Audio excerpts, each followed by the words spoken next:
Good morning, folks. So you can hear me? Okay, folks, my name's Brett Garland. I'm the Director of the Mining Industry Safety and Health Centre here at the Sustainable Minerals Institute. I'd like to welcome you to the University of Queensland this morning for the 4th Annual Dust and Respiratory Health Forum. I'd like to start the day by acknowledging the traditional owners. University of Queensland acknowledges the traditional owners and the custodians of the lands on which we meet. Here at St Lucia campus, this is the Yagara and Turrbal people. We pay our respects to their ancestors and their descendants who continue cultural and spiritual connections to country. We recognise their valuable contributions to Australian and global society. Folks, today we have approximately 90 people here attending face-to-face and nearly 400 people online. Thanks so much for your commitment to this cause. I would like just to mention something for the people here in the auditorium. Unfortunately, we do have a fail where the blinds not operational, and therefore the screen's going to be a bit hard to see. So if you do have a laptop with you, if you want to open that up and join by Zoom, but please turn your microphones off on that connection, because otherwise we'll be getting feedback all over the room. Also, if you did want to move a bit closer, you might be able to see the screen a bit clearer. So apologies for this. We only learned about this about 3/4 of an hour ago. I'd ask that if you are online and you have a question, please use the Q&A function. So Kelly Johnson is here in the room and will be coordinating the questions. And for those in the room, we'll also have 2 roving mics moving around. Housekeeping for those here today. Just like to make sure people are aware of the emergency exits and the fire alarm procedures. So it's the pretty standard beep beep and whoop whoop. Hang around for the beep beeps and get out of here on the whoop whoops. The exits, there's 2 main doors at the rear, and I look like a hostie on the pilot. There's 2 exits over on the right and the left. The muster point or meeting point will be down at the cafe, will be the easiest point to meet. Toilets are located up through the rear as well, where you entered through today. For those here at UQ, can you please turn your phones at least to silent, if not off? That would be greatly appreciated. This morning's session will run from 9 o'clock to 10:35. We'll have morning tea. And I'd like to just make sure people realise today is the forum is jointly hosted between the RSHQ and Dean Barr is here representing RSHQ today, and the SMI here at UQ. I'd also like to thank Draeger and particularly Melissa Spender for Draeger's support to get this forum happening. Today I have the pleasure to introduce my boss. Professor Neville Plint will give the opening address. Neville is the Director of the Sustainable Minerals Institute here at UQ. Neville has shown more than just a casual interest in the dust research taking place here. He has ensured the initial success of the program by putting forward substantial funds out of the SMI budget to make sure the initial program was funded and has been moving along successfully. So Neville, welcome to the stage and all yours. Good morning to everybody. I too would like to acknowledge the traditional owners and their custodianship on the land on which we meet today.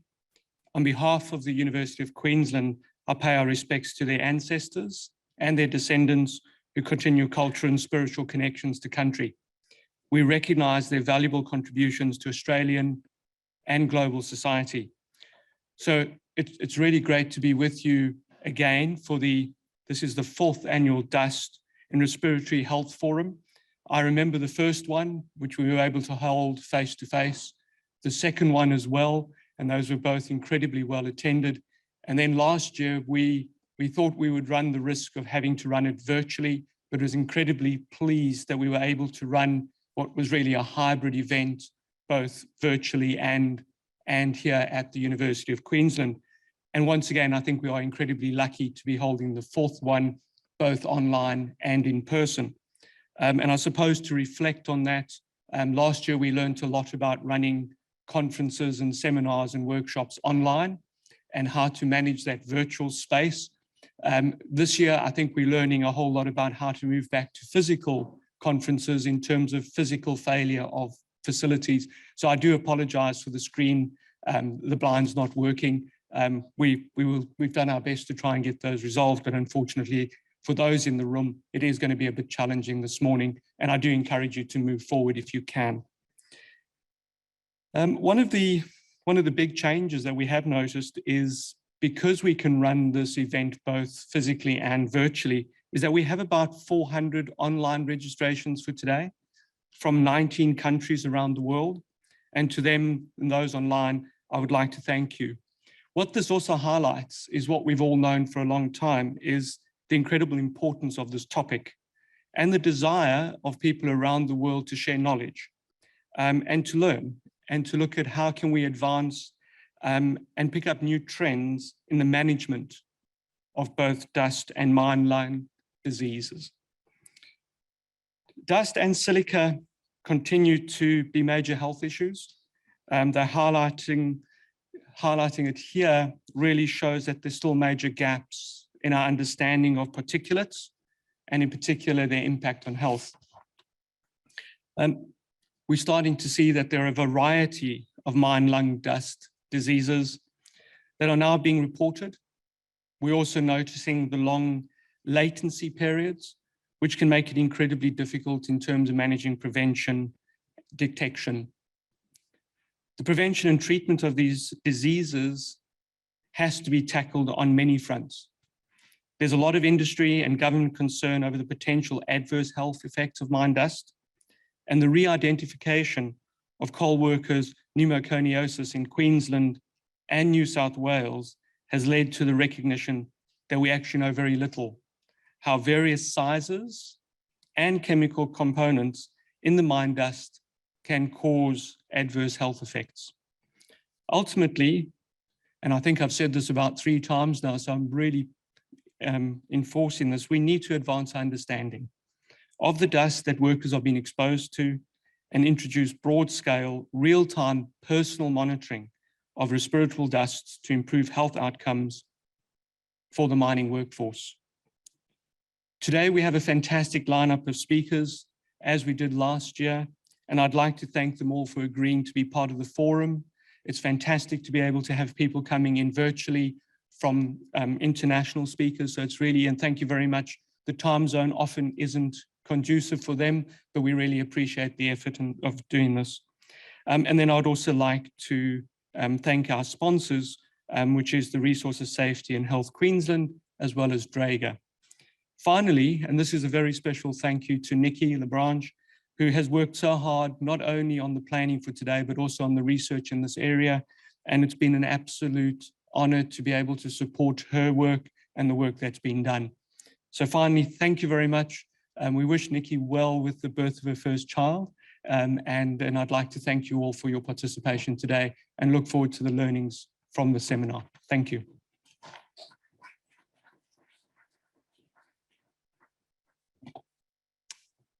Thanks, Steph.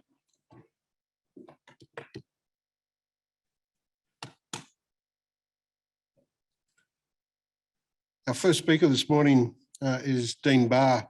Dean is the Director of Health and Safety and Compliance at RSHQ. Since 2016, Dean has been leading reforms to the regulated health scheme and the Queensland coal mine workers. There's been a number of changes in approvals that have taken place and the process that goes through. in that area. Recent work has included new respiratory health surveillance requirements for mineral mine workers and quarry workers, which hasn't been in place before, and establishing a mobile health service for regional Queensland. Dean's presentation today is an update on the regulation of respiratory health surveillance for Queensland mine and quarry workers. Welcome, Dean.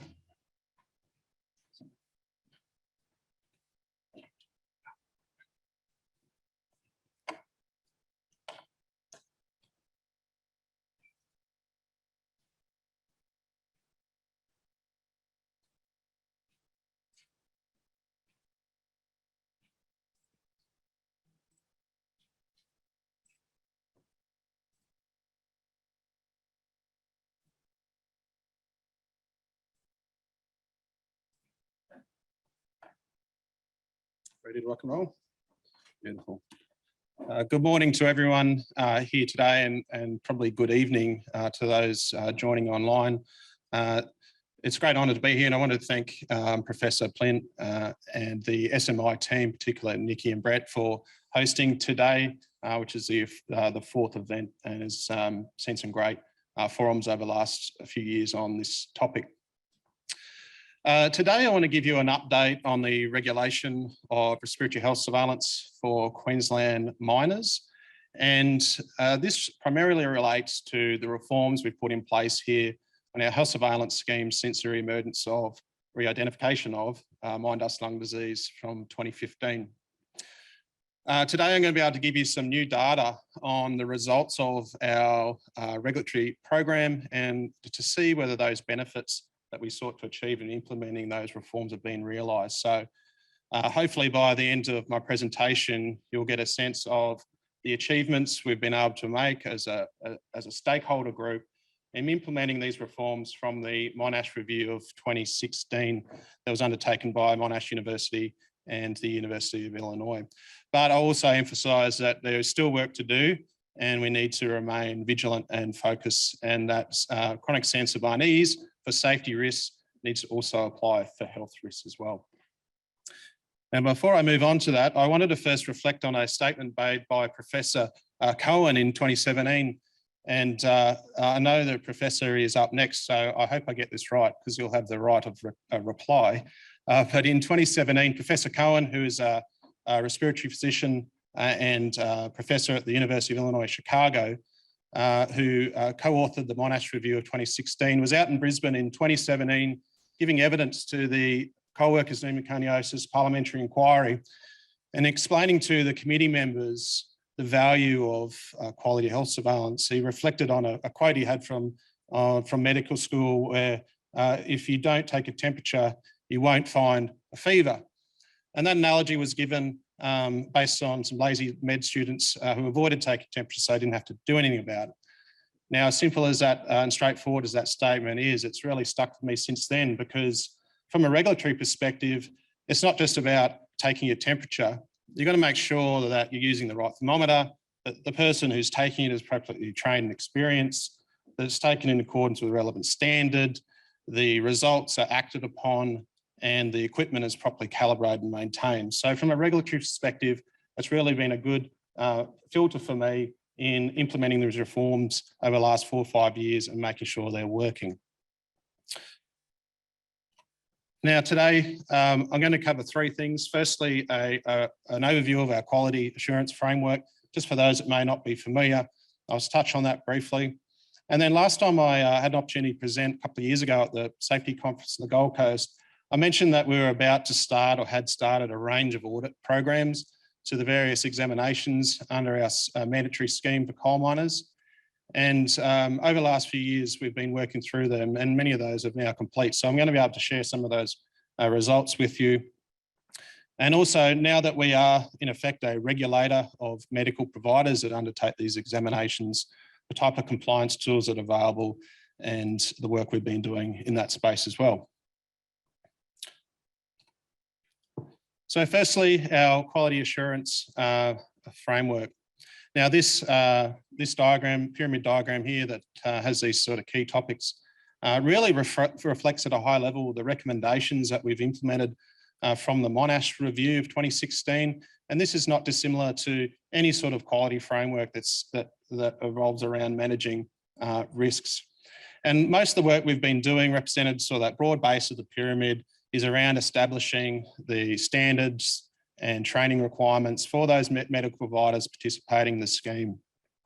And we've done that for spirometry examinations, for chest X-ray examinations with new standards, for taking images and reporting images to the international standards, new training for doctors, and recognising the NIOSH B-Reader program. We then needed a way of establishing an avenue for industry and stakeholders to identify who they were, met those requirements, and we implemented a statutory register of those providers under regulation. And since then, we've been working on that continuous improvement and education and development of that scheme. And what we've been working on in more recent years is the more pointy end of the triangle, and that's our compliance and enforcement, which is informed by our audit programs. And I'm going to take you through some of those in a bit more detail in my presentation. Also, I'd like to mention there's two other important aspects to our scheme, and that is our new digital online platform called ResHealth for the real-time completion of the medical reports by doctors, and that system will workflow those medical records from the employer to the worker to the doctor and back again. So that's currently being implemented and rolled out to all of our registered providers, and that'll be a real game changer in terms of making sure or enabling that data to be available real time and used for not only audit but also research and group health surveillance purposes. The other important part is our partnership with the Office of Industrial Relations and WorkCover Queensland in our Mindus Health Support Service. This is a free service for workers and their families to access information support about Mindus lung disease, compensation, and accessing free medicals paid for by RSHQ for retired and former workers. So those two tools are really important in supporting our framework around the provision of health surveillance. So I'm now going to move on to some of the audit programs we've been doing and give you a bit of a snapshot of the results from that. And what I'm going to show is that we've achieved some great results, really promising that all the hard work we've done has paid off, but we still have improvement to go. The first one I talk about is an audit of administrative requirements of our registered providers. And we regulate a number of the medical providers in our scheme, from the clinics undertaking spirometry and chest X-ray imaging, to the doctors doing the examinations, the radiologists doing the B-read reports, and the supervising doctors who are appointed as appointed medical advisors for industry. Under the conditions of approval, there are a number of standards and other conditions that must be followed, and they are largely administrative, including things like making sure the education, the training is up to date, calibration and maintenance is up to date, the right equipment is being used, etc. So we had Ernst & Young complete both desktop and in-person audits of over 370 of our providers all across Australia. We recognise at the start that many workers live outside Queensland and travel here, so we want to make sure that interstate providers could participate in our scheme. So we did cover some of those providers interstate as well. Overall, we saw really good conformance there, well into high 90s for all but one of our regulated providers, and the only one that was a little bit lower was our spirometry clinics, which is an indication for us that there's probably a bit more work to do on that one. So we've been working through those results for each of those providers, and of the 300 individual non-conformances identified, we've worked through those providers and they're pretty much all resolved now, which is great. So that's been a great tool, and we will use that to inform how we structure our audits going forward. So moving on to the clinical audits we've been doing, the first I'll talk about is our clinical spirometry audit. We engaged Thoracic Society of Australia and New Zealand to do this on our behalf. And over the last couple of years, they've looked at the spirometry reports taken by 80 practices and over 3,300 medical assessments during that time. And what we found has been a significant improvement of quality since the Monash review in 2016. So in 2016, around 40% of the spirometry tests audited were identified with some sort of quality issue. Fast forward to 2020, that's been reduced to 13%. So some of the common issues identified were the wrong reference standards being used, the report sent to us unable to be read, some of the comments not being filled out on the report. So again, this is another opportunity for everyone to learn, and we've been working with those clinics and distributing those findings. But as you can see, in comparison to our baseline of 2016, we're seeing a significant improvement in the quality of spirometry.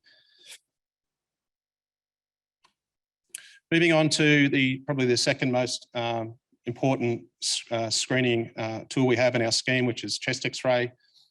We also undertook an audit both on the quality of the images taken as well as the accuracy of the reporting against the ILO classification. And we looked at over 1,800 X-rays taken under the scheme, which was a representative sample. And that was across 9 clinics, predominantly in Queensland with a couple interstate. And we engaged the University of Illinois and Professor Cohen to undertake that on our behalf, as he did for the Monash review of 2016.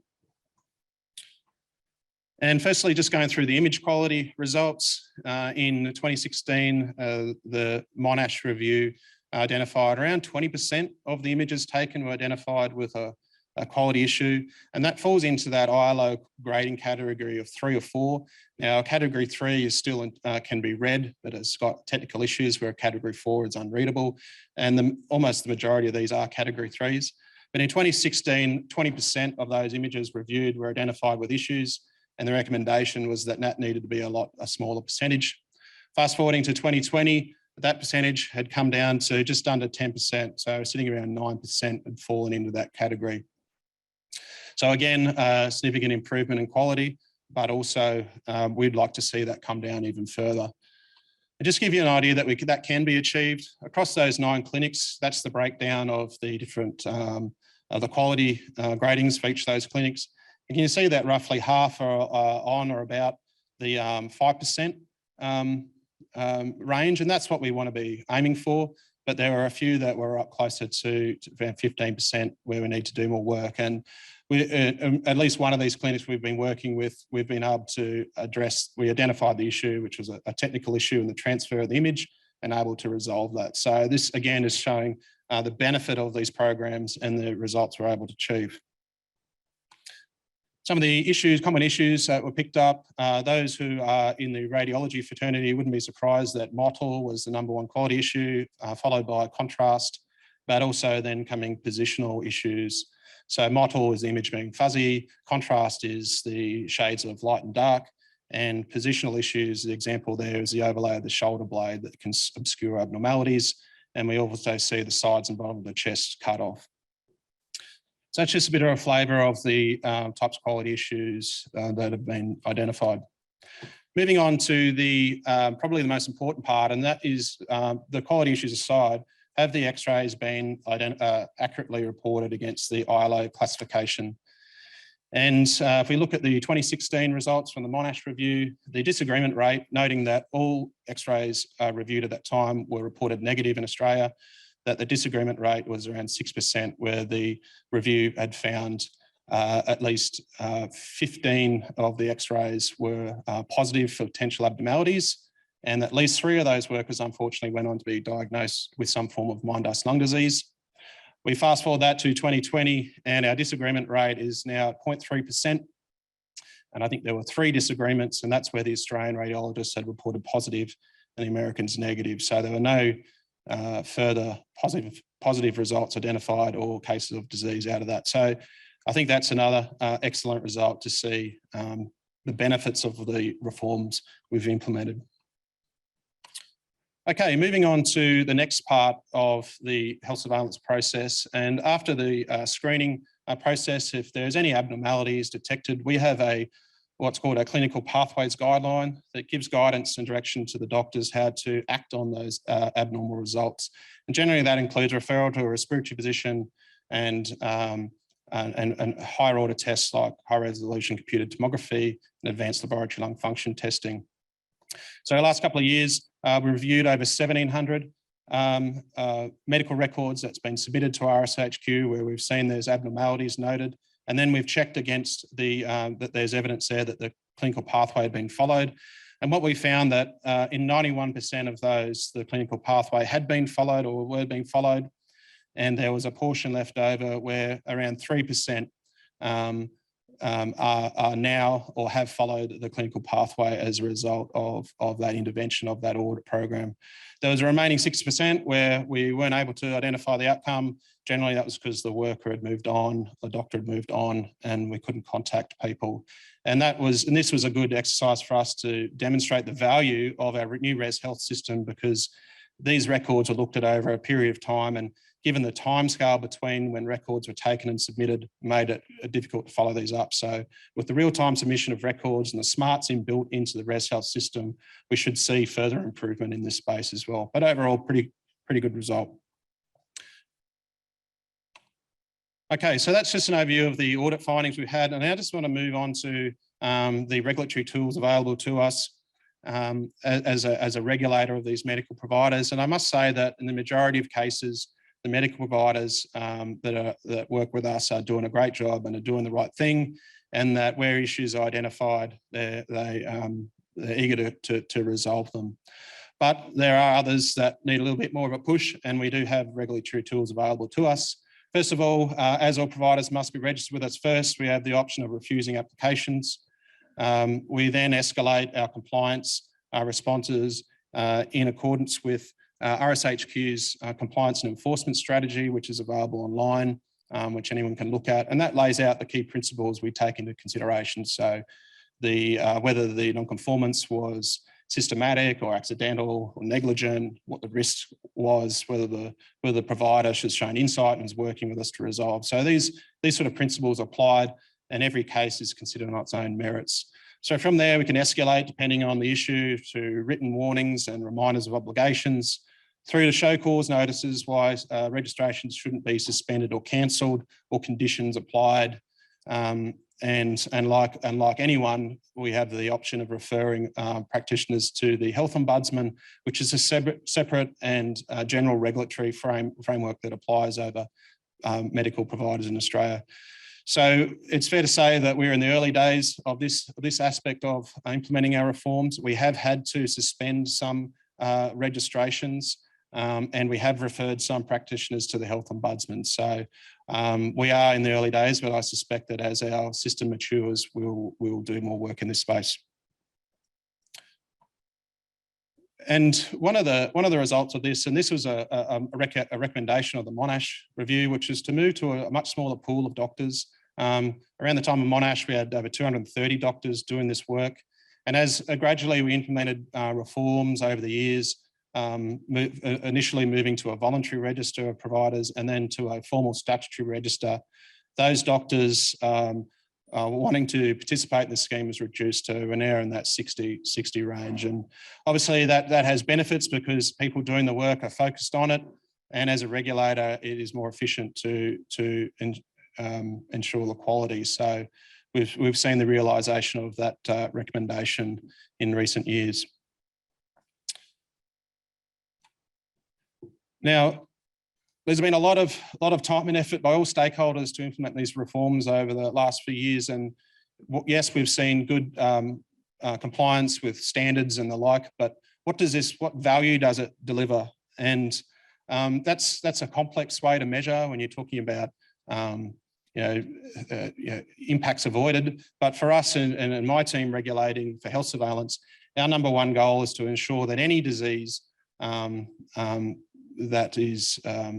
that gets through the controls is detected as early as possible, so that workers can get help, can be treated, the exposure can be managed, and they can seek compensation and support. So that's sort of one of the key goals for us. And we also want to make sure we can then report that back to industry and our hygienists to then look at the effectiveness of the controls and responding to that as early as possible, because we all know that if we don't, we can end up with a really long lag of disease, and most, if not all, these diseases cannot be treated, and people have them for life. So it's really important we get in early and detect it as early as possible. Now, one way we're looking at this, and it's on our website, for those who are interested and seeing how it evolves, is the number of cases that have progressed to or detected that have progressed to the most severe form of pneumoconiosis or progressive massive fibrosis. And this graph, hopefully you can see, shows that despite those cases, those incidents of cases increasing over the years, the number of those that were at the most significant stage remains very low, 1 to 3 a year. So I think that's a good indicator that shows our system is delivering quality, and certainly something that I keep a close eye on as the officer responsible for the scheme. But I think there's some other measures we can look at more detail, and that's something that we're going to be exploring. Now, before I finish, I just wanted to flag that whilst dust exposure and respiratory disease is a significant issue, there are other, we all know there are other health hazards out there and diseases. And as a regulator, and we want to make sure that we've applied the learnings of this respiratory disease issue, and particularly channeling the work done by Professors Cohen and Sim in the Monash review, and turning our mind to these other health risks. And we've just finished a baseline review and consultation period on those broader health risks, and we're looking at prioritised work in these other areas in the new year. So likely in next year, the content for presentations will be starting to cover off these as well. So thanks very much for your time. There are my contact details. If anyone would like to talk to me further about any of this, please sing out. And hopefully you've got a bit of an idea of how we're tracking in the implementation of our reforms to address spine, dust, lung disease around the quality of our health surveillance. You can see we've delivered as a stakeholder group some real value there. But as I said, there's still some work there to do, and we'll continue to do that. Thanks very much for your time, and happy to take some questions.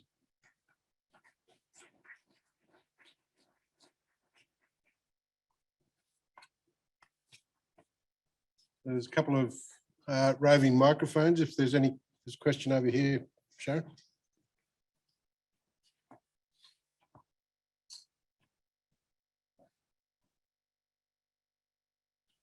Thank you, Dean, for that update. It was really good. So Maria Bolton from Corporate Doctors Plus. I was wondering, with our borders opening up mid-December and with the expected rise of COVID cases in the community, are we going to, as a clinic, get guidelines as to how to screen workers before we perform spirometry? For example, can we ask them to have a test done 2 days prior? Do we need rapid antigen testing? It's just, it worries me, and we need to keep our staff safe. Thank you. Thanks for the question. Look, our focus as a regulator has been on the quality of the screening examinations, and the response to COVID has been led by Queensland Health. But I do know that the Thoracic Society has put out some good guidance in this area to date, and that would be my advice, to seek guidance from them.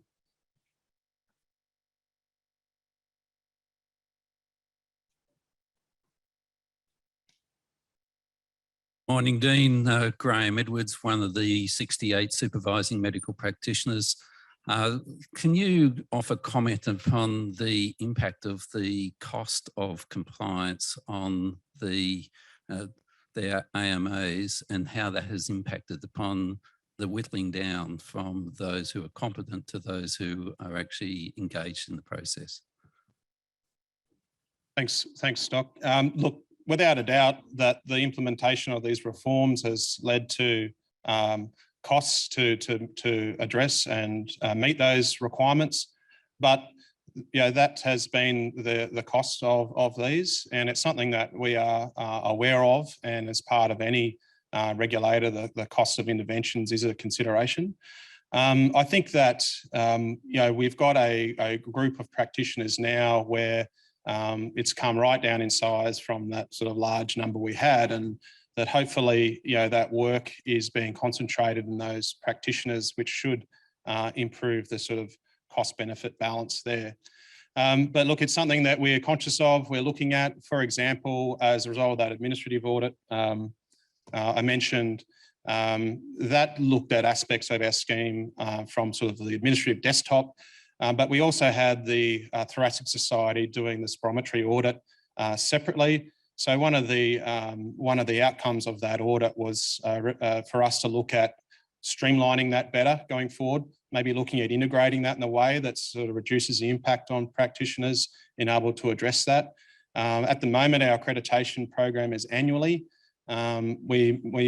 There are some aspects of what we look at annual accreditation that doesn't necessarily change year to year. So there's maybe some opportunities to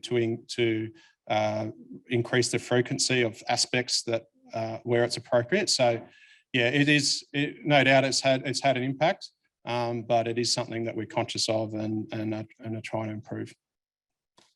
Thanks, Graham.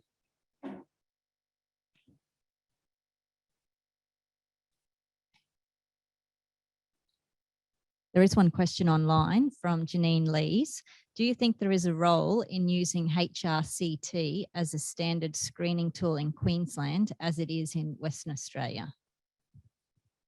Look, from my perspective, we want to ensure that disease is detected as early as possible. And I know that WA has moved to this model. Certainly in Queensland, what we have is we are the most sort of geographically diverse state in terms of our population, and that comes with access to that sort of technology, but also from the types of disease we see in industry. It's generally chronic disease. It's not stone benchtops, silicosis, which progresses very quickly, and you need that sort of quick intervention and detection of disease. Whereas the chronic disease that we predominantly, if not always, see in mining progresses over decades, and that needs to be weighed up with the exposure, the cost, the accessibility of these other tests. But I know that it's a position that people are encouraging to be looked at, and we would welcome further work in that area.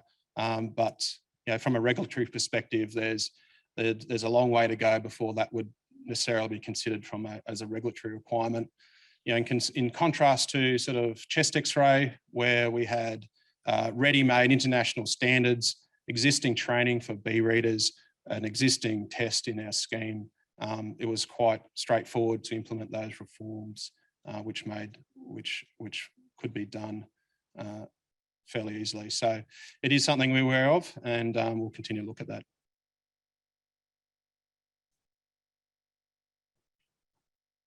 Okay, looks like the questions, Dean. So again, please join me in thanking Dean for his presentation today.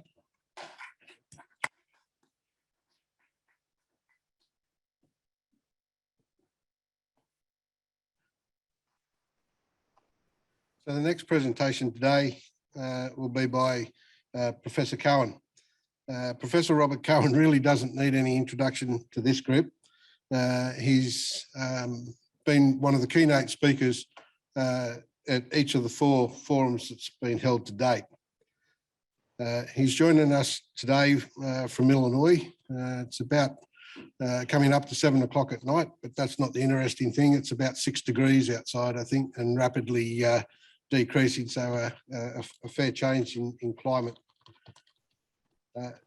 Professor Cohen is a Professor of Medicine at Northwestern University in Feinberg School of Medicine and the University of Illinois at Chicago School of Public Health in Chicago. He's also an honorary professor in the Minerals Safety and Health Center here at the Sustainable Minerals Institute. Professor Cohen's got a long list of credentials and experience over the years. But I think the most important thing is the role that he's played in the research in pneumoconiosis and silicosis. And so today, I would just like to introduce Professor Cohen with his talk today on the role of silica in rapidly progressive pneumoconiosis. Thanks, Professor Cohen. Thank you so much, and thanks to everyone for the invitation. It's always a great honor to be here, even if it's virtual, and I have great hopes of being there in person next year. Thank you, Dean, for that wonderful presentation, and it really does show the huge strides that have been made. And I would have to say that not only are you taking temperatures, but I think you're taking blood pressure, pulse, oximetry, and a number of other vital signs, and really have a lot more data and a lot more information on the health of miners and in the Queensland health scheme. So very, very, very, very well done. Certainly work to be done in the future, but I think that's great. What I'd like to talk about today is this silica in coal miners and how important it is, but also to highlight the use of some other techniques in understanding these, the role of these dusts and their toxicity in mining populations based on this outbreak and sort of resurgent epidemic we have in the United States. These are just my where I get funding, but I don't think I have any significant conflicts in terms of the material that we'll be discussing today.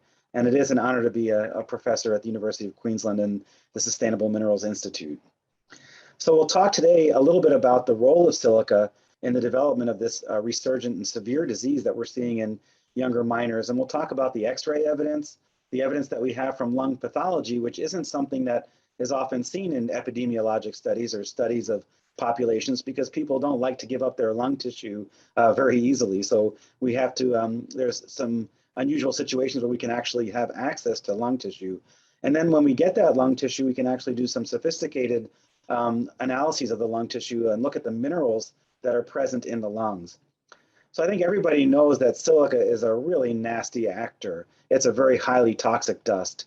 It affects the cells directly. It causes the production of very reactive oxygen and nitrogen species and causes the secretion of inflammatory and fibrotic mediators that cause scarring of the lungs, and then causes cell death. So it's quite nasty, and many people estimate that it's 20 times more toxic than the coal dust itself.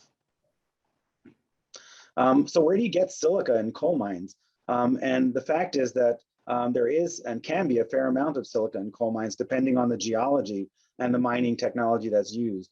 So if we look at this, this picture of a coal mine in the United States, we can see that often the machinery is cutting rock above the seam. There's mixed rock and coal in the seam, sort of contaminated coal. And then there's more of a pure coal in the seam and then rock below the seam.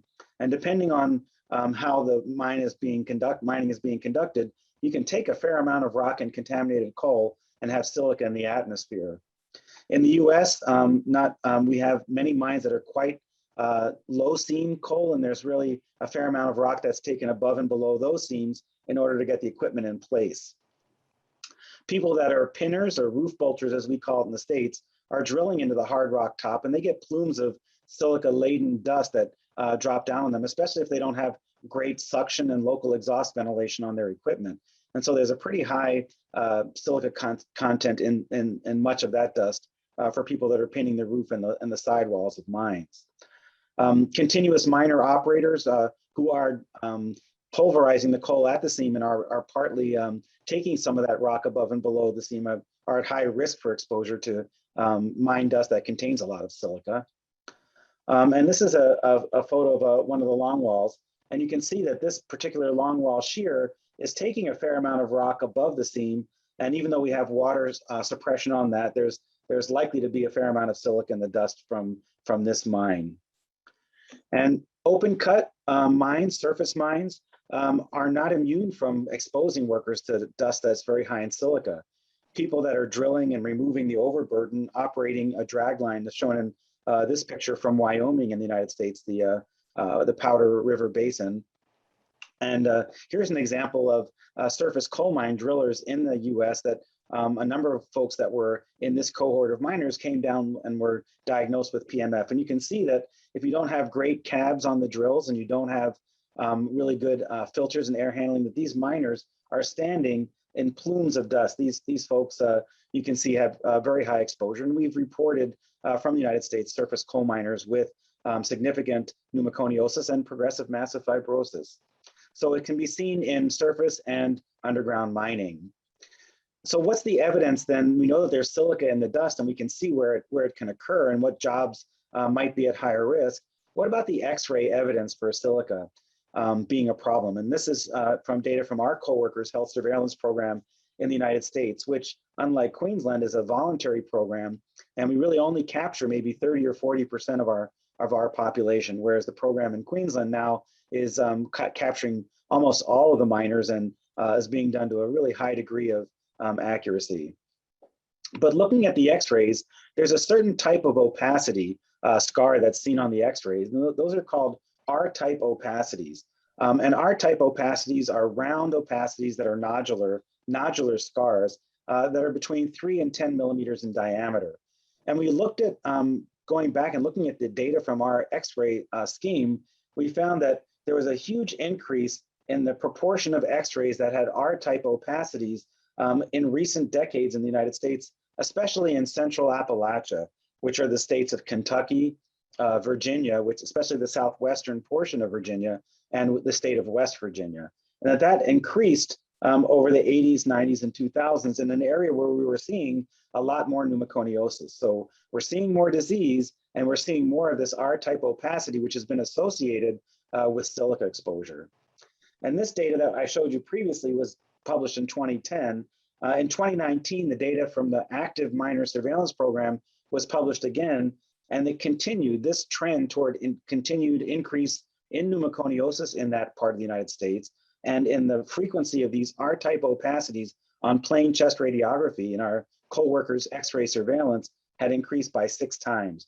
And again, much worse in central Appalachia, where the resurgent disease was worse. So this was a kind of an indirect signal that silica may be playing a role, because these opacities are associated with silica, but it wasn't really proven. Our group also looked at claims for progressive massive fibrosis in the United States and found a huge increase in the number of PMF cases also centered in these states in central Appalachia. And this is a map of the United States. And you can see here Kentucky, Virginia, and West Virginia, where they had the highest rate of PMF cases. And this really also focused our attention on central Appalachian states to understand it. So having seen that and looking at that information, we decided to try to at least look at the pathology. If we could get lung tissue from these miners and find out what it looked like and see if we could identify pathologic changes that look like silica, that may be more evidence that silica is one of the causes of this resurgent disease. So in 2016, we published just a case series of 13 miners that had rapidly progressive pneumoconiosis, progressive massive fibrosis, the most severe form of the disease, to try and looked at the pathology and found that it really implicated silica and silicates. And this is an explant of a lung from a miner that went to lung transplant. And you can see when you look at his lung, it looks just like a massive coal dust occupying that lung. And it looks like what we would call sort of a classic co-workers pneumoconiosis with lots of round black nodules throughout the lung. But when we looked on the pathology of this lung, there was actually very little black pigment. And these nodules, these pink nodules with lots of scar tissue, really look like silicotic nodules. And they weren't the classic types of nodules that we would see with just standard co-workers pneumoconiosis. So this case series was really instructive. When we zeroed down on this and looked at the tissues, we see black pigment here, and you can see black and brown pigment, which is very likely coal pigment. But looking at the tissues under polarizing light microscopy, which highlights the minerals in the lung, we can see a very starry night view of lots and lots of birefringent crystalline material, which was silicates, these long bright ones, and then a little bit duller round ones were silica. So this is a qualitative look at these tissues, but we saw a lot of silica in these materials and made us think that there was a real problem in silica in these miners in this region that are developing very, very, very severe disease. So we felt that after having looked at that case series, that we should do a more rigorous comparison of the pathology findings of these miners that have very severe disease, severity of disease. Dean Barr showed us that there was very, very few in Queensland that are developing this severity of disease, but in our case, we're seeing many people having this very severe disease, which we shouldn't be seeing at all in this day and age.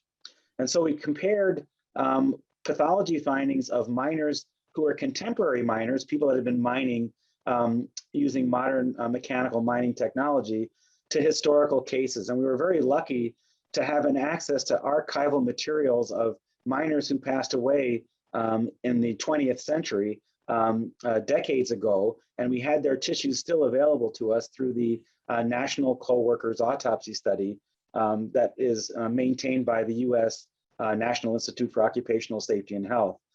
So we thought that we'd look at the tissues of miners from the historical period and compare them to the tissues of miners that are contemporary, that were mining in more modern times.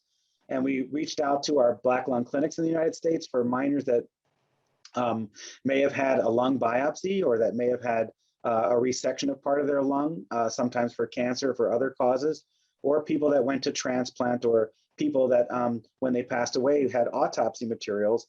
And then we compared those to the historical examples that we had deep in the basement of the NIOSH Institute in Morgantown, West Virginia. And we were able to identify 23 contemporary cases and compare it to 62 of the historical cases, and dividing it by people that were born before and after 1930. Folks born after 1930 were likely to have mined with modern mechanical mining technology. And so this is kind of a unique study because it's hard to find these historical comparison specimens. It's also hard to get lung tissues from miners because it isn't really very often that people do get lung biopsies or have pathology materials available. And when we got those materials, we had 7 groups of pathologists based in the US, in Canada, and in South Africa to review these materials and classify them without knowing anything about the historical period that these miners had worked. And we looked at several pathological findings. We looked at these huge progressive massive fibrosis scars, and we classified those scars as to whether or not they were a silica, coal, or mixed dust type of scars. We looked at the presence and absence of silicotic nodules, and we looked for immature nodules, which means nodules that are developing rapidly and therefore imply some really recent and aggressive exposures. We looked at a finding that I'll explain in a little bit more called mineral dust alveolar proteinosis, where the lung exudes a proteinaceous fluid in response to silica, a finding that we thought was fairly classic for silica exposure. And then we looked at the classic older findings of coal macules and coal nodules of the more classic type of pneumoconiosis. And so we classified the PMF into these 3 different types that I mentioned based on the percentage of the tissue that was taken up by either the silica nodules or the coal type. And then we had these pathologists make a determination. And here's a picture of the classic coal type of scar. You have these, pink is the scar tissue, and then the black pigmented lesions of the coal type of progressive massive fibrosis. Then we had the mixed type where you see a little bit less of the black pigmented material, and you see more of this pinkish scar material that's really associated with silica, or we think classic for silica. And then finally, the silica type had very little of the black pigmented coal dust material and a lot more of the rounded nodular pink scar that we see with the silica exposure. And we had the pathologists use this classification system and determine whether they thought the PMF they were seeing in these slides was coal, silica, or mixed dust type. And this was something that we've really, this classification is something that we've developed, and I think is really an important way to classify pathology in this disease. So here's a picture of a lung tissue sample for one of the miners in the study. We're going to take a look at the tip of this lung specimen, and it looks quite black and quite pigmented. And so we think again that this would be a very heavily coal pigmented type of progressive massive fibrosis lesion. But when we look under microscopy of that same little tip of the lung, there's very little pigment there. It's really these round, whorled, concentric scar tissues that we see with silica exposure. Here's, for comparison, a nice normal lung with beautiful thin air sacs, and you can see there's no evidence of really any air sacs, maybe some down here, but the lung is basically replaced by this aggressive scar tissue. And if we focus on this one spot here and blow it up, we can see that the airspace that is there is filled with this proteinaceous material, which we we thought was compatible with this mineral dust alveolar proteinosis, a finding that's classically described with silica exposure. And again, here's a nice normal airspace. So to prove this, we actually stained this proteinaceous material with a PAS stain, which will only stain the lipoprotein material and would really confirm that what we were seeing on standard H&E stains was this mineral dust alveolar proteinosis material, and kind of confirm that, that this was what we call MDAP, or mineral dust associated alveolar proteinosis. And we think MDAP is an important feature that points to silica as a cause of the exposure. The other thing we did is we looked for these immature silicotic nodules.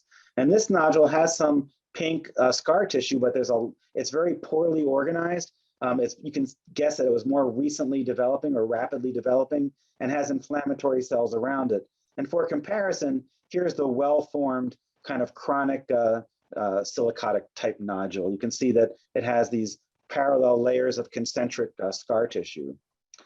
So we classified all these important pathologic findings, and we tried to compare historical versus contemporary miners in all regions, and then Central Appalachia versus the rest of the United States. And lo and behold, we found that in the recent miners, the contemporary miners, there was a much higher proportion of the silica type of PMF compared to the historical comparisons. And that it was very, very strongly true for Central Appalachia. There was an increase in the contemporary versus historical for the rest of the US, but because of the smaller numbers we had, wasn't statistically significant. We also found that there was a reduction in the classic coal macules in the modern cases, again, speaking more towards the silica driving this process. And there certainly were there, but it was 60% versus 93% in the historical comparisons. And again, it was less much less significantly in Central Appalachia and in the rest of the United States, although that didn't reach statistical significance as well. And then finally, this newer feature, or less well-described feature in coal workers' pneumoconiosis of MDAP, mineral dust alveolar proteinosis, was substantially and significantly greater in the more recent cases than in the historical ones. And again, this is all features classified by pathologists with no knowledge of the source of the specimens. So the pathology features were pointing strongly toward pathological features also associated with silica exposure. But we wanted to nail this down rather carefully and rather securely by looking at the mineralogy in those tissues. So we had features that are associated with silica, but we wanted to look at the actual minerals in the tissues. So we compared tissues from historical and contemporary miners with a severe pneumoconiosis using scanning electron microscopy with a special feature of energy dispersive X-ray spectroscopy, which shines a beam on each particle and identifies it, so we can actually see what is the elemental character of those particles. It's a pretty time-consuming and rather expensive technique, so we only were able to do it on 17 contemporary cases and 33 historical cases. And here's an example of one of the pieces of PMF. It's placed on a carbon planchette and put under the scanning electron microscope, and then we move it over field by field and we count and identify particles. You'll hear a little bit more about this technique from Dr. Sarver after me, looking at mine dust, and it'll be very interesting to think of what she's doing on dust compared to what we're doing in tissues. So here's the electron micrograph or the electron micrograph of a piece of tissue, and you can see the silica nodule in this lower power magnification, but at very high power, we can actually see the individual particles in the lung scavenger cells and the macrophages. This is just a 24 micron field here, looking at these particles. And what we did then is the X-ray beam is directed at each particle. And in frame C, we can see that this particle has an aluminum silica spectrum. So this is a silicate. And then in frame D, this particle has a pure silica spectrum. So we've actually identified the smoking gun of which particles are in the tissues. And we looked at this comparing, again, our historical cases to our contemporary cases in terms of the percentage of particles that were silica and the concentration of particles per volume of tissue that were silica. And when we actually did this, and again, it's quite a tedious thing to count up all these individual particles, we found that the percentage of particles in contemporary cases that were silica was increased 26% of the particles compared to 17% in the historical cases. And the concentration of particles times 10 to the 8th, so 26 times 10 to the 8th particles were seen in contemporary cases per centimeter of cubic centimeter of tissue compared to only 25. So nearly double the concentration of silica particles in these contemporary cases compared to the historical controls. So we can see that this really tells us that not only are we seeing more pathologic features, but that the concentration of these particles is greater in these contemporary cases. And then sort of just to really nail this down even further, we decided to look at these pathological features that I described before and see if silica was greater when you had these features of MDAP, the alveolar proteinosis, or when silica nodules were present, or if there were immature silica nodules present. Was there a difference in the percentage of particles when we found those features compared to when we didn't? And again, these are all miners who are exposed to some degree of silica as part of their jobs. And we found that, lo and behold, it was quite nice to confirm that when you did have MDAP present, there was a greater percentage and concentration of particles that were silica compared to when these features were absent. The same for silica nodules being present versus when they were absent. And then the same for immature silica nodules, although the percentage was borderline significant, although definitely greater percentage and greater concentration. So this confirmed that those features that we see on pathology really were associated with greater silica concentration. And there really wasn't any significant difference in titanium-rich or iron-rich particles. There was some decrease in silicates in these features, and some people think that silicates may be protective against some of the toxicity of silica, but it really wasn't significant in terms of the concentration of the particles. So to conclude, I think that it's quite evident from the research that has been done in the United States on this particular outbreak of severe disease in Central Appalachia, where we're seeing many more cases of simple and complicated and very severe pneumoconius as well, that the radiology, those R-type opacities on x-rays, the pathology, those features that we talked about of silica type PMF, of MDAP, of mature and immature silicotic nodules, and the mineralogic findings where we're looking at the actual concentration of particles from these archival cases of historical cases and contemporary cases, that silica is implicated in these contemporary cases, which really should focus all of our attention very strongly on the role of silica and make sure that we're doing the utmost we can to control it. And we saw that this association was especially strong in Appalachia.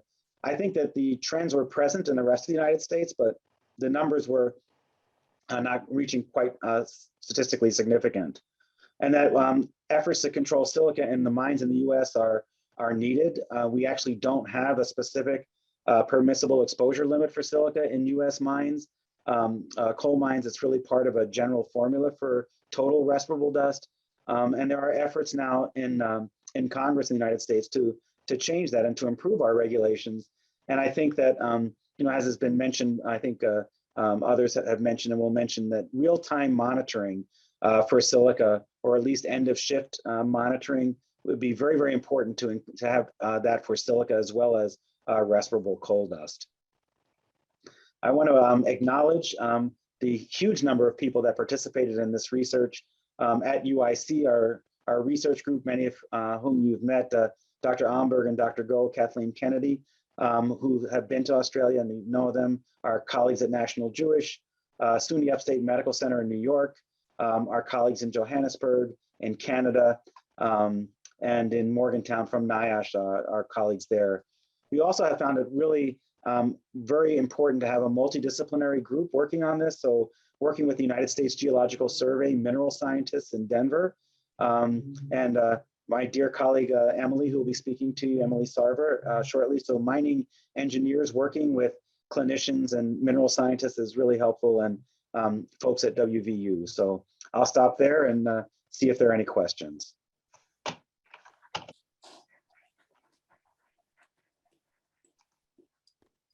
Thanks, Professor Cohen.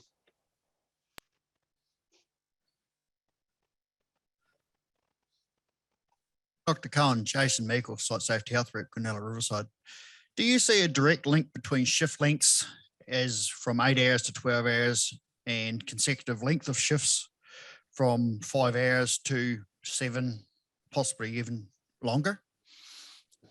That's a great question. And when we see this, this increase in pneumoconiosis, especially the rates of disease have been associated temporally with people working longer hours and many more days per week. So we don't have a direct link that I can say this is a direct cause of it, but the hypothesis is that people are now working 6 days a week and they're working often 10, 12, sometimes even 14 hours a day, that there's less time for people to sort of cough up and eliminate dust that they may have inhaled during the work shift.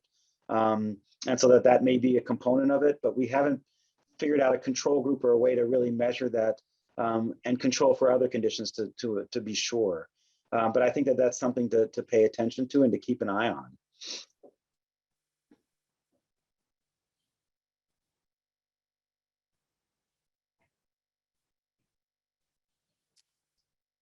Professor Cohen, whilst the microphone is just going around, has the increase in production rates around the world influenced the rate of pneumoconiosis that you're seeing? Well, maybe Emily will also speak to this as well, but I think that as modern mining technology, these machines become much more powerful and they generate much more dust per worker and much more, they generate much more material, but they also generate more dust. And perhaps Emily, and I know that Nikki LaBranche is also working on looking at the particle characteristics. The hypothesis is perhaps that these particles have become smaller and therefore probably more reactive over time, that may be playing a role. And so that's where it's really important to try to take a look at the dust characteristics. We've been searching for the holy grail of old dust samples that we can look at from the 1970s and 80s in the United States, or 60s as well. But we haven't been able to find a good archive of dust to compare to the modern dust that we're seeing. But I'm hoping, I think Emily will shed some more light on that in the next talk. Thank you for the talking. I'm Sebastian, researcher at RSHQ. With the greater importance of stone dusting in underground coal mines, do you propose that there may be an increase of silicosis in the next coming decades? Well, those are, when you're talking about rock dust or stone dust, you're talking about carbonates, I believe. And we've actually, in conjunction with Dr. Sarver's group, we've been doing some animal toxicity studies looking at the toxicity of various mixed roof dusts, looking at run-of-the-mine dust and looking at carbonates from rock dusting, and looking at the relative toxicity. I don't think that if that's what you're meaning by stone dust, I'm not sure if that's what you're talking about. But if you're talking about stone dust from the rock strata, that's different. But the carbonates used to inert coal dust and prevent explosions do not seem to be as toxic. And my colleague, Dr. Go, is the principal investigator on a project looking at this toxicity.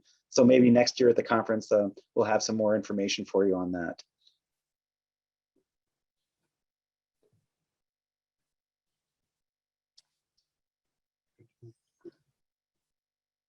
Thanks, Dr. Cohen. A question is regarding, do you think there'll be, it's hard to say, but an impact of those workers who've also gone through COVID on silicosis going forward? Because I imagine you've had quite a number of cases in those areas. Thank you. Yeah. I mean, COVID is certainly especially COVID pneumonia, severe disease, and we have a lot of folks that have chronic lung sequelae of their COVID. We've had, I think, 20 lung transplants this year in a large at Northwestern where we work, and those have been COVID patients. So certainly you're adding two diseases together. If someone has some scarring as a result of COVID pneumonia, and then in addition they have toxic dust, that's two insults to the lungs. So I think that that's certainly a concern. I don't know that there's any thing other than additive, if there's any synergy between that. I just know that people that have underlying lung disease of other causes are more likely to have severe outcomes with COVID pneumonia as well. So it's definitely a concern. And I would do everything we can to avoid people getting COVID pneumonia, which I think you've done quite well in Queensland. I wish we had done as well here. I think there might be a couple of questions from online.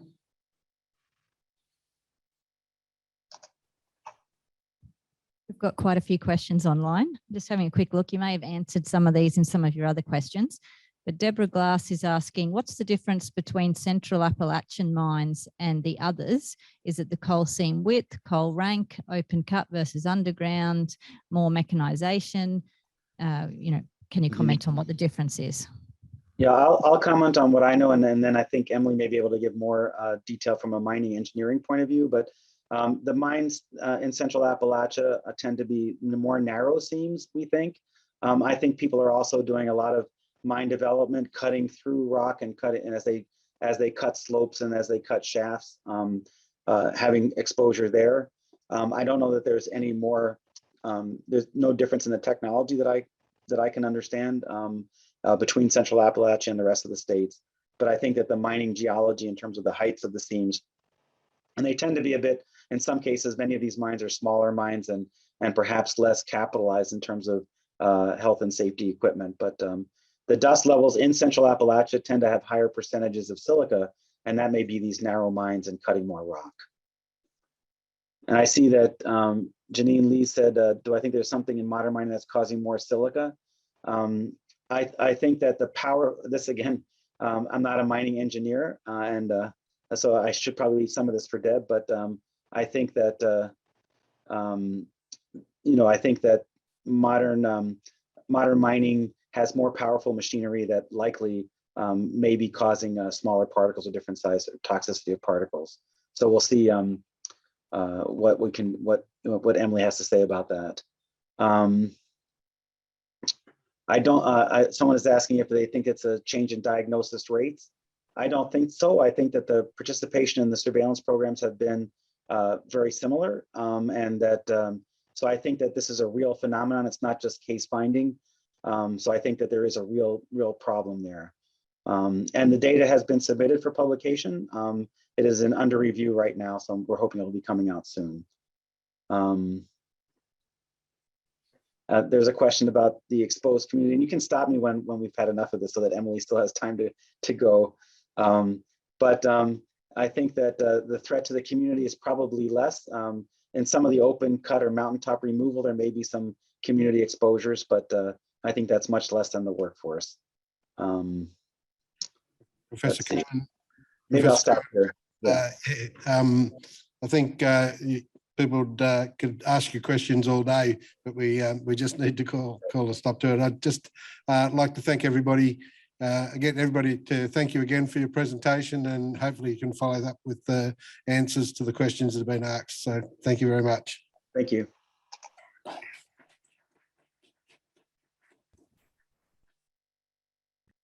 Folks, our next speaker today is Emily Sarver. Emily is an associate professor in the Department of Mining and Minerals Engineering and an adjunct in the faculty in the Department of Civil and Environmental Engineering in Virginia Tech. Her primary research interests include monitoring characterization and abatement of respirable dust and diesel particulates. Over the past decade, she has led or contributed to numerous projects in this area, collaborating with industry partners, government, and researchers in occupational medicine and health scientists. Associate Professor Sarver's presentation today is titled An Update on Coal Mine Dust Characterization in the US and New Research on the Occurrence of Microagglomerates. I can see. Hi, can you guys hear me? Yeah, we can see. Thanks, Emily. Great, thanks. I hope you can see the presentation slides okay, and I'm happy to share them after the event if anyone is interested. So I thank you very much for having me today. Thanks so much to Nikki LeBranch for putting this all together. She's done a fabulous job as always, and it's really nice to be invited back. And I thank Dean and Bob for their presentations beforehand. So I think both of those really lead nicely into what I was planning to talk with you about today, which is to give you a bit of an update on the work we've been doing here at Virginia Tech to characterize dust in the US coal mines. And then also, some new work that we're seeing on the occurrence of microagglomerates and that I think might actually be of interest moving forward. So just some acknowledgements. Our work has been funded by the Alpha Foundation, which is a private foundation here in the US, and also CDC NIOSH. And our work is really credited to numerous group members. And in particular, I'd like to thank Dr. Chidem Kelesh, who is a great friend and colleague and has done a lot of the work that you'll see here today, as well as some students, Jonathan Gonzalez, Lizeth Jaramillo, and Victoria Essex in particular. We're really grateful to our industry partners who time and time again allow us to come in and sample in their operations and are really quite supportive of our work. And I'd just like to say that the views expressed here are really those of myself and my research team, and they don't necessarily reflect views of our sponsors or our industry partners. So just to get going here, of course, you've all seen this plot before and understand, I think, the issue that is ongoing in the US is insofar as increase and resurgence of the most severe types of lung disease amongst our underground coal miners. And so picking up where Bob left off is where I'll go with this. As Bob told you, the radiology and the pathology data really point to silica being a primary culprit in terms of what we're seeing with disease. But I would also offer you this data, which is some of the monitoring data from MSHA, which is our federal agency for mine safety and health here in the US. And this data tells a bit of a different story, which is that just monitoring the dust in our underground operations over the past 40 years, what we tend to see is that in Central Appalachia, which are the gray dots here, just like the rest of the US, the respirable dust concentration has been on a nice downward trend. And if we look at the quartz concentration, it tells a similar story. Now, of course, these are geometric means, they're averaged across large regions, but they certainly don't, purvey what we're seeing in terms of the health statistics, which is that something has really changed in the dust and we still don't know exactly what it was. So how do we explain the contradiction between the health and the dust data? And that's really where my group has been working for about the past decade. The national academies that put out this report about 4 years ago now, about 3.5, 4 years ago, they had a number of recommendations in the report in terms of what needed to be done from here to address this issue. And one of those in particular is what we've really been working a lot on, which is assessment and characterization of particles in underground coal mines to really help figure out what should be studied in the future, what should be monitored in the future, and then to really characterize and quantify the important source contributions to respirable coal mine dust. So what exactly are the primary sources of dust in coal mines, and do they vary from region to region or from mine to mine? And so we've been looking a lot at that.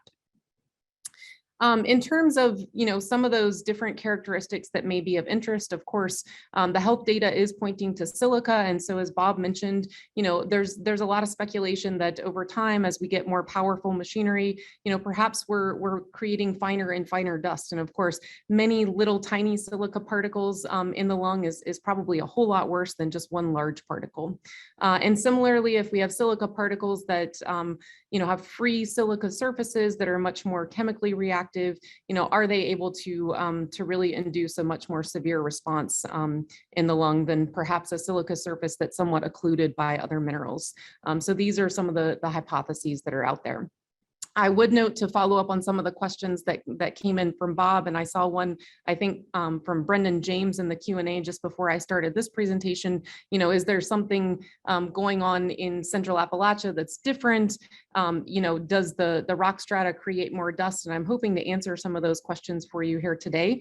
What I would say, just to get going on Central Appalachia, is that I think as far as I know, we mine differently here in Central Appalachia than really anywhere else in the world. So we have the most highly mechanized mines, but we mine this much coal sometimes, right? So we may mine literally a meter of coal and take 2 meters of rock along with it. And the economics, the equipment is so efficient and it's so powerful. It's easy to cut it and it's easy to produce, and we can efficiently separate it out in the plant. So there really is, you know, a very unique form of mining that's going on here in Central Appalachia. Other mineral content that might be of interest, as Bob mentioned, you know, when you can get in and actually look at lung tissue and do things like polarized light microscopy and do the SEM work, what we tend to see is that, yes, there are some other interesting minerals that are occurring in the lung tissue. And so we see things like silicates, clay minerals that are often there along with the silica, which makes sense. Those are being cut along with the rock in mines. And so just to get going on some data here, what I'm planning to present to you now is really a summary of our work over about the past 8 or 9 years to collect samples in underground coal mines in the US. To date, we've sampled a total of 25 mines in the US with the help of our partners, allowing us to get in and get access. And so this is just sort of a map telling you where these mines are located. Many of them are in Central Appalachia. We do have some in Northern Appalachia, which would be in Northern West Virginia and Southern Pennsylvania. In the Illinois basin, which we'll call the Midwestern region, and then in the Western region. In most of the mines that we've sampled, or really all the mines that we've sampled, we try to sample in a number of what we would call standard sampling locations. And so we tend to take samples in the intakes, in the returns, up near the production face, whether that's in a room and pillar operation using a continuous miner, or along the longwall section, near the feeder breaker, and then just downwind of an active roof bolter. And so the data I'll present to you here includes a total inventory of about 171 samples, which represent about 112 unique sampling locations, meaning in a given mine and in one of these 5 sampling locations is where we've got data. We have collected all of our samples using standard equipment, Dora Oliver nylon cyclones in order to get just the respirable fraction. We also have lab generated samples of what we'll call primary dust source materials from many of these mines. So in 15 of the more recent mines that we've sampled, we've actually grabbed bulk materials of their run of mine coal, of the rock that's on the belt as well that's being cut at the face. In some mines where they've got a dust box on the roof bolter, we've been able to open that up and take dust directly from the bolter dust collection system. And then stone dust products, or what we refer to here in the US as rock dust products, but these are generally high purity limestone. And so we've got materials from 15 different mines that we brought back to the laboratory, pulverized ourselves, and then generated the respirable dust from. We're looking at some of this dust using SEM. And so we look at the particle size and then classify particles by their mineralogy. And these are the defined mineralogy classes that we are using here in our routines. And the ones I would draw your attention to would be what we call C or MC, which are the carbonaceous and mixed carbonaceous particles. And we tend to think that these are mostly coal dust particles. Aluminosilicates and silica, we would think are mostly coming from the rock strata. The carbonates are mostly coming from the stone dust or rock dusting products. And then these heavy minerals and other particles, we don't tend to see many of these, and they could be coming from any number of sources. We also characterize dust for most of these mines using a method called thermogravimetric analysis. And this method we've really developed in-house, but it's very similar to proximate analysis, which is done on coal samples just to understand what's the combustible portion and what are the ash forming minerals. So we do that at a very tiny scale. So we take a very small sample of dust, we put it in a furnace heated under controlled atmospheric conditions and monitor weight loss over time. And what that allows us to do is really predict how much coal, how much carbonate, and how much non-carbonate weight is in that sample. So we can fraction out the sample into these 3 primary mass fractions. And we think those tell us a lot about the dust sources. So coal, we would expect to be coming from the coal strata. The non-carbonate minerals should be coming from the rock strata. And then the carbonate should be coming from the stone dust products. So here's some results. So this is the summary of our dust source material constituents. So again, the run of mine coal and rock, the stone dust, and then the bolter dust. And what I'm showing here is sort of our map of the United States. And so if we were to look right here in Central Appalachia, what we see is the bolter dust and the run of mine rock material. It looks like we would expect, right? It's mostly minerals, the aluminosilicates and the silica that we would expect to be there in the rock strata. Of course, these are not absolutely pure materials, so there is some coal content associated with those. The raw coal is mostly coal, and that's what we would expect.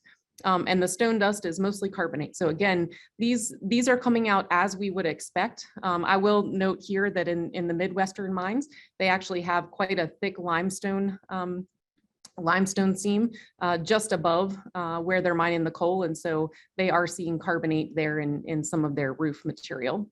But the takeaways here, the main lessons are that the source materials are generally consistent with our expectations, which I think is good. The silica and silicates are primarily associated with the rock strata. And of course, we're mining a lot of that rock strata here in Central Appalachia. And I'm not showing the TGA or the thermogravimetric results here, but I would just note that they are consistent with the SEM. So things look like we expect using both of these methods to look at sort of the whole composition of dust. Here's the same data, but it's for the mine dust samples. So these are the respirable dust samples that we collected in the mine atmosphere. And again, we've split them out by region.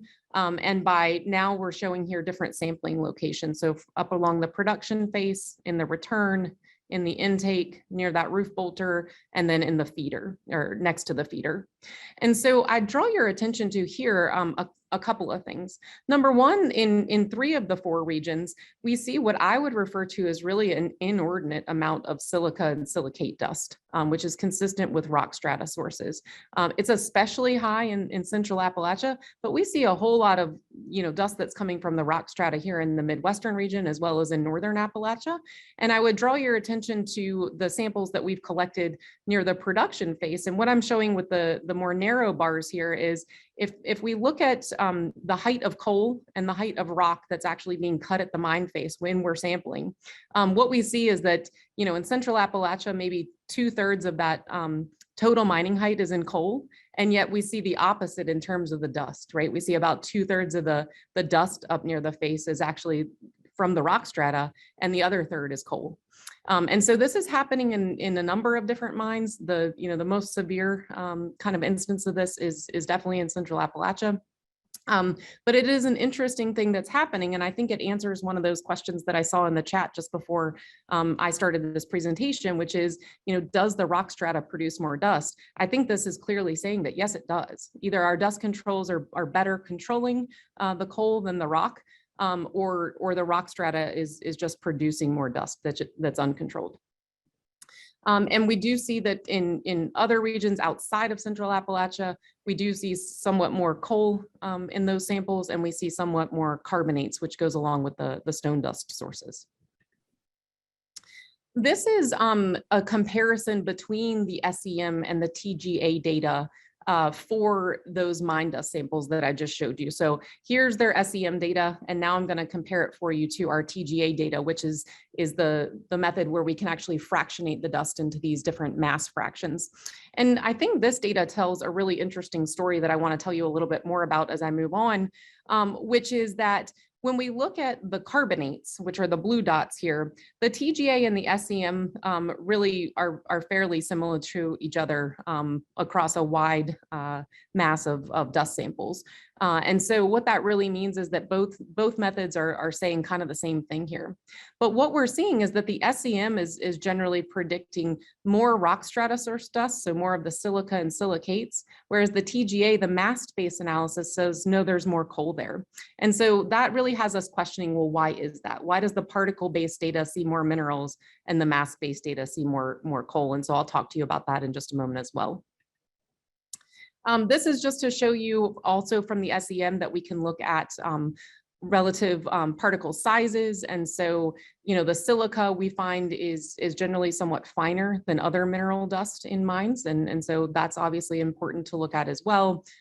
We see that the finest dust is occurring up near the dust generating activities, near the production face and near the bolter. We don't see that the silica dust in Central Appalachia is any finer than elsewhere. In fact, it seems to be a bit coarser than in some of the other mines. If we look close up at respirable silica particles, as we're able to do with the SEM, I think this is somewhat interesting as well. These are free silica particles that we would see in like reference materials, like a MINUCIL sample that would be used in, for instance, method development or toxicity testing.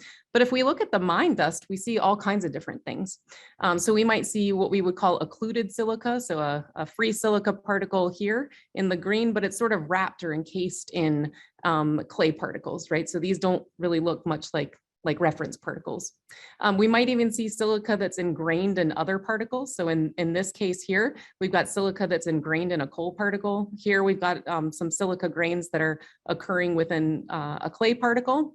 And perhaps more interestingly, what we're finding a lot of is silica that's occurring in what we would refer to as microagglomerates with other types of particles, whether they're coal or other silicates or what have you.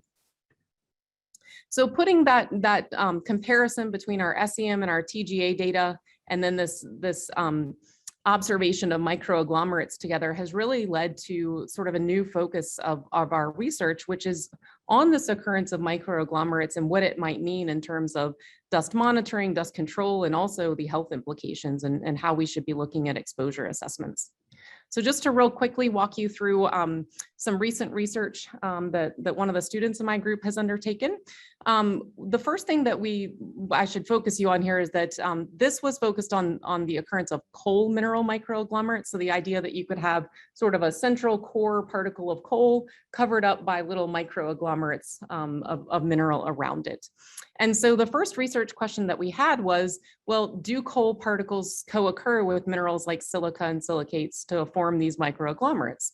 And so we went back and explored a lot of our SEM metadata and reanalyzed some of our mine dust samples. And what we found was, well, yeah, it does. We see this all the time in our dust samples when we analyze them directly after collecting them in the mines. And so then the next question is, well, okay, but is that only an artifact of the sampling? Somehow as we move air and dust particles through the cyclone and deposit it on the filter, are we just making the agglomerates, or did they really occur that way in the mine atmosphere? So we went into the lab, we took some of our bulk coal and our bulk rock materials and we pulverized them together at the same time, and we passively collected them. We didn't use a cyclone, we didn't use a pump, we just let the material fall onto a filter. And lo and behold, we took it in the SEM lab and we looked at it and we found all these microagglomerates. So it does appear that these microagglomerates are actually forming in the mine atmosphere. And so then the next question becomes, well, then do they disperse easily? What might happen if they're respired? And so we took some of those samples that we generated and collected passively in the lab, and we did different things to them to try and see if the particles would disperse. So we sonicated the particles, we sort of gently swirled them in deionized water. We put some of them in a surfactant that's supposed to mimic natural lung fluid. And what we found was that when we did that, we saw a relative change in particle distribution. So we did see some of those microagglomerates starting to disperse. So you can see the microagglomerates are these ones here that are called AGs. So the light orange and the blue bars, those are going away. And what we're seeing is an increase in the individual coal and the individual mineral particles to some extent when we do the sonication. We had sort of mixed results when we just gently swirled those dust particles. And when we added the surfactant, that seemed to promote more dispersion. And so what are the implications of this? Well, I think number one, in the mine, occurrence of microagglomerates really might complicate our efforts to monitor specific dust constituents. So lots of people are out there trying to look for ways, well, how can we monitor silica and how can we monitor other things? Well, if we have all these microagglomerates occurring in the mine atmosphere, that really might complicate the situation. But this might also be exploited to improve dust controls. So I think that's something to really think on. If we can promote microagglomeration, make finer particles really into bigger particles, that might actually help us with dust control. And I do think that microagglomerates seem pretty important for understanding exposure and lung response. So lung penetration, if we have somewhat larger particles, may be limited and the chance of clearance may be improved due to size. And if MAGs are easily dispersed, maybe their physiochemical properties are going to be important to understanding the lung response. So all these fine particles, as they break apart, we may need to understand where they're going and what they're doing. So I would say that there's more to come on this, but that's where I'm going to end it today. And I'll just do a shameless plug that if you're interested in learning more about end of shift silica, as Dr. Cohen mentioned, I would invite you to visit this link or scan here, and we would love to give you some more information.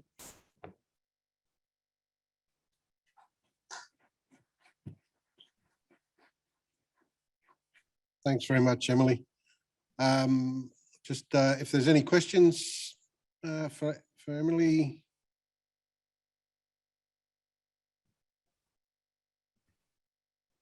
Kelly, any online? Yeah. Thanks, Emily. Graham Edwards, occupational physician. That's really exciting news. And what I'd love to see is what next. Can you comment on how we can actually expand on the body of work that your team have created? Because it has so many ramifications for monitoring, for understanding the pathophysiology, and how can we prevent it with promoting microaggregation. So very exciting, and thank you. Well, thanks. A great question. So first of all, you have wonderful people there at UQ, including Nikki LeBranch, who are working on the characterization piece now. And I think she's going to present to you later today. And she's doing wonderful work and actually can do it on many more particles than we can. So I think this is a nice direction. I think it's something, and I'm so excited to see these collaborations. So it's nice to be able to share data. In terms of the microagglomerates, where next? So, we have ideas, we have ongoing work about, how could we potentially, promote microagglomeration in order to work some on dust controls. If we're seeing that the rock strata dust in particular is really not targeted well by other controls such as water sprays, maybe we could move that along. Maybe we could make those things more efficient by trying to help some of this agglomeration. I'm also very interested in where this leads and sort of what are the health implications, because I do think that we've really reached the point where there's a lot of toxicity testing and work that's been done on MINUSIL and reference silica particles. But as I've just shown you, that's not what occurs in mine dust. And so I think where we are now is that we ought to be doing more of the work that Bob described and that Dr. Leonard Goh is leading on trying to understand toxicity of real particles. And those real particles probably need to include these things like agglomerates.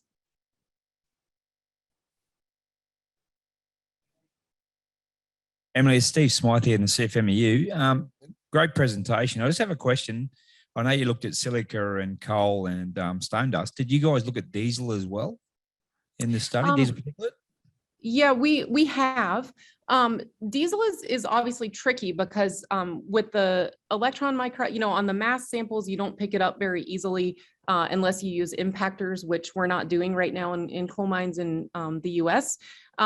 We have looked at under the SEM and in many of the samples, diesel is very obvious. You can see it by its morphology.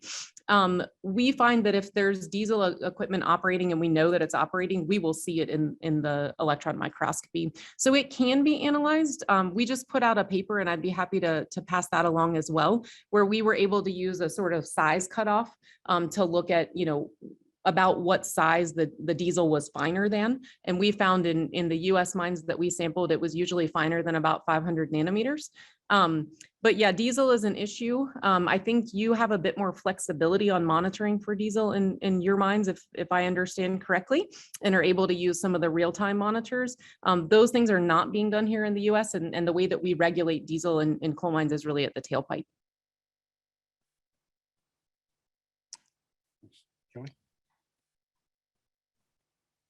Emily, you've got a few questions online. The first one is from Deborah Glass. She's asking, what size are the microagglomerates? That's a great question. So all of the work that we're doing by electron microscopy, we sort of set our top size at about 10 microns because we say above that, it probably won't be respirable. And of course, we're looking at real physical size, not aerodynamic there. But so when we talk about a microagglomerate, it's definitely smaller than 10 microns, but most of the things that we're looking at are quite a bit smaller than that. So I would say in general, they're smaller than 5 microns. We can sense down and due to, just a couple hundred nanometers, we see less agglomeration with those finer particles. So we're more likely to see them at, let's say, the 800 nanometers to about 5 micron kind of size range. Thanks, Emily. There's another question about N95 masks and if they would help minimize inhalation of the microagglomerates. So I'm not a mask expert, but I would say, yeah, just based on size.